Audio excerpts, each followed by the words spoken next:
we talk in English or we talk in Shona or Ndebele. What do you prefer? Mix. So we can mix. Welcome to Biano Simmentals. I think, as it says, Biano Simmentals. Simmental is a cattle breed.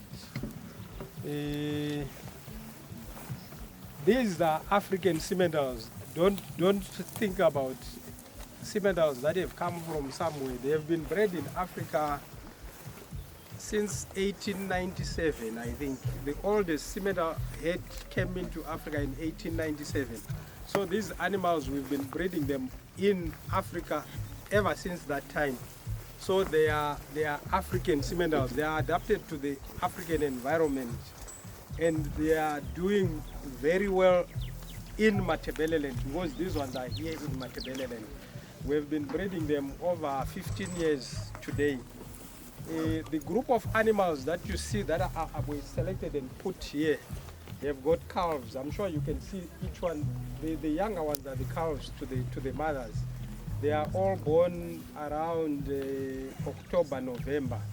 So we are due to win them. We had not win them because we wanted to show you what they look like with calves at foot.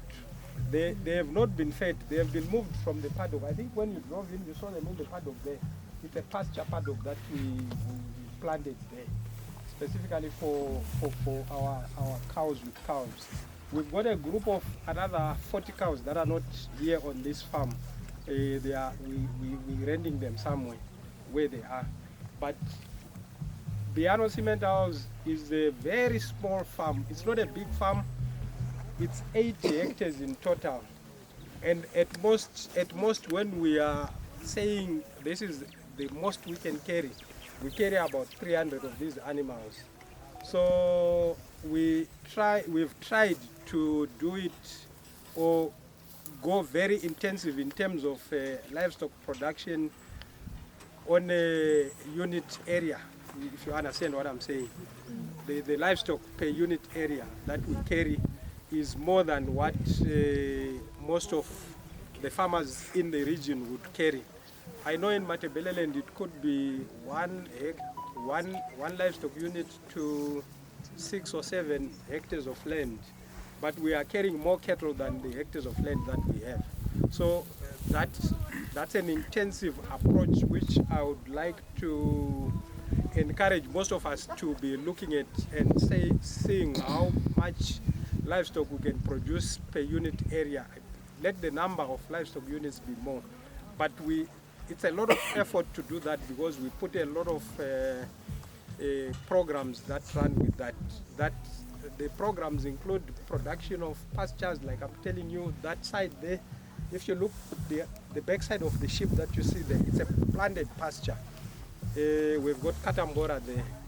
So that Katambora is very dense. It carries lots of animals. On 10 hectares, we graze this group of animals.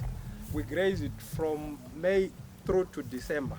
We go into supplement at some point and start to give them the hay that we bale.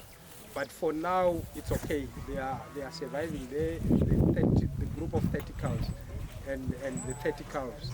But we're winning the calves now, so it means the demand for the pasture gets less because the calves, we put them in the pens and we start to feed them from the pens. Biano Simmentals itself is a unit that produces these cattle.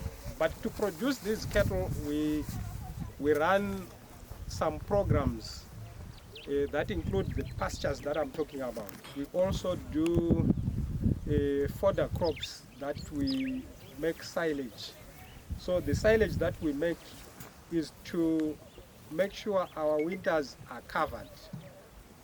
Winter comes every year. I want to say this to all the farmers here that are here.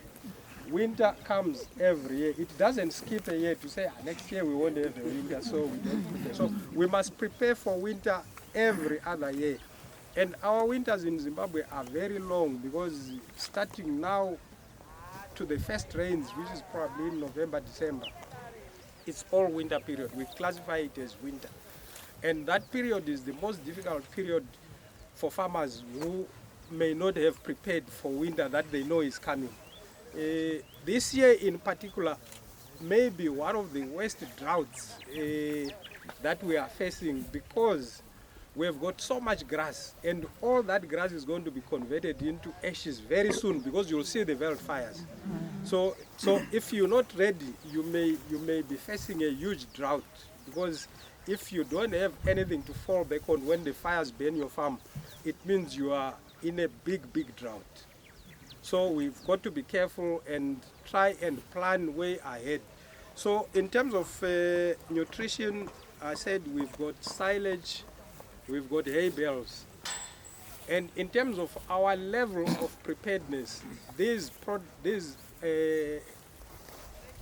items that I'm talking about, silage and hay, we are ready to have another 2 years of drought, and we will survive the 2 years of drought starting today, because that's the level of readiness that we are in.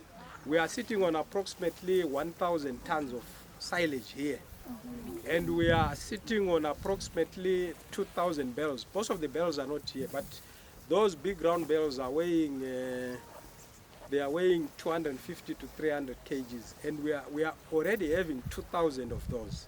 So we are still baling, and we will be baling all the way to maybe mid-August. We'll still be baling. So all that hay will still come and cover us for the next coming years. So in brief, I'm saying, as farmers, let us teach one another to be quite prepared for whatever could happen to us as farmers. We don't want to lose cattle because we're having a drought. We want to keep breeding and enjoy breeding, because we know we have got cattle that we have on our farms. So baling is the other operation that we do. I haven't spoken a lot about it, but it's another operation that we do. It's an operation on its own that has got tractors, mowers, rakes, and the baler itself.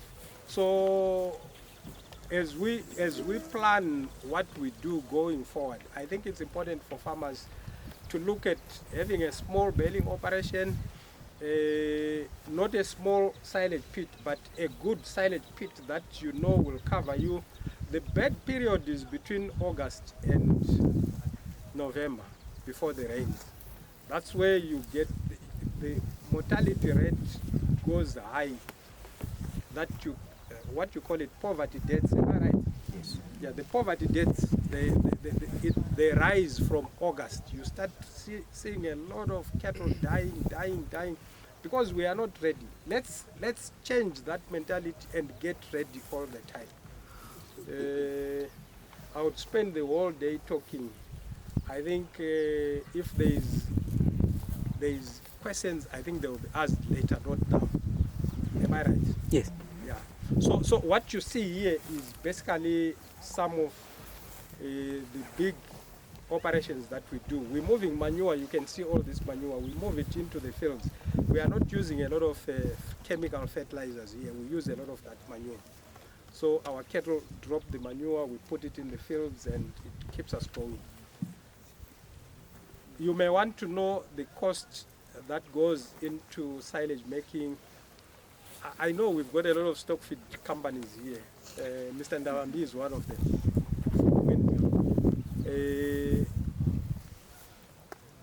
If he's going to make a presentation, he will tell you that it's very important for you farmers to not rely on how much cash you have in your pockets, but rely on what you can produce on the farm, so that you can only go to these guys and say we want to buy stock feed when we have exhausted the means that we have on the farm. So we try our best to produce as much as we can for our livestock on our farm. The land will produce all that. The silage comes from the land. I was sharing with a few guys, I think some of you may have seen the results of our silage that was tested. The crude protein in the silage is 17.9. Mr. Ndawambi, you saw it? It's here. 17.9. It's better than a pen feeding meal that you would buy from any feed shop, because we are on 17.9. It's a concentrate. it's a concentrate. That's what he's saying. He's saying you can use our feed as a concentrate. So you need to find what do you want to lower the crude protein and maybe make it a pen feeding meal. I would call it a dairy meal. A dairy meal is 18%. We are 17.9. So those are some of the things that I think as we move on, we must learn always to use the science side of things.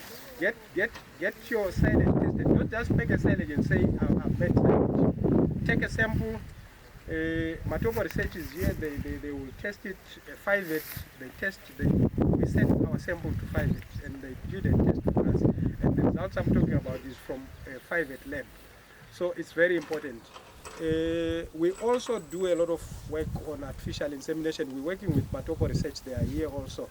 So anybody who may be interested in using our genetics to improve your cattle wherever you are, semen is always available. I think we've donated some semen to Matopo Research. Am I right? Yes, sir. If you approach Matopo Research and you are from the communal setup, not the commercial farmers, they will not give you.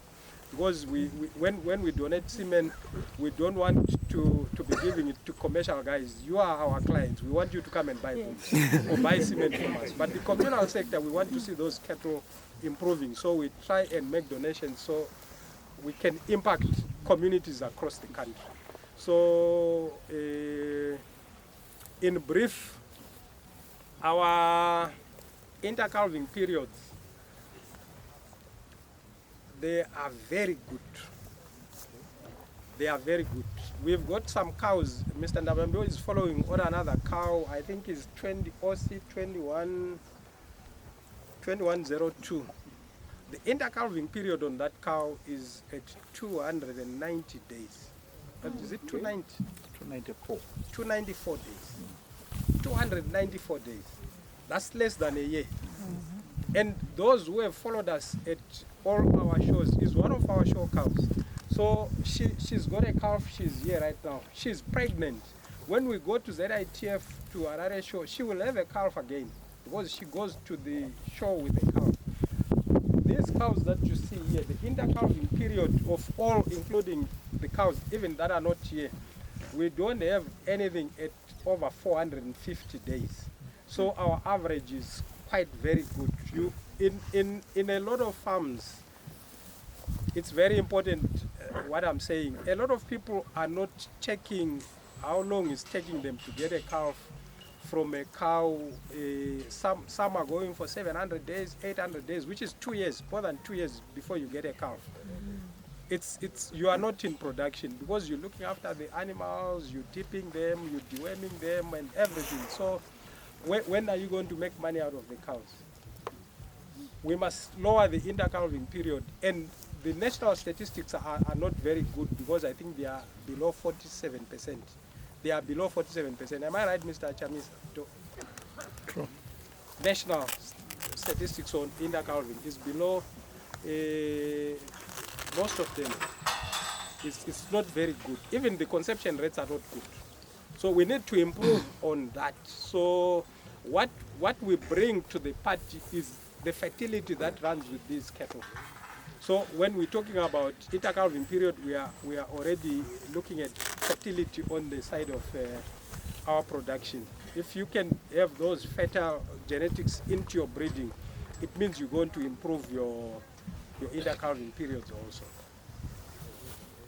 I think I should end here. Thank you very much.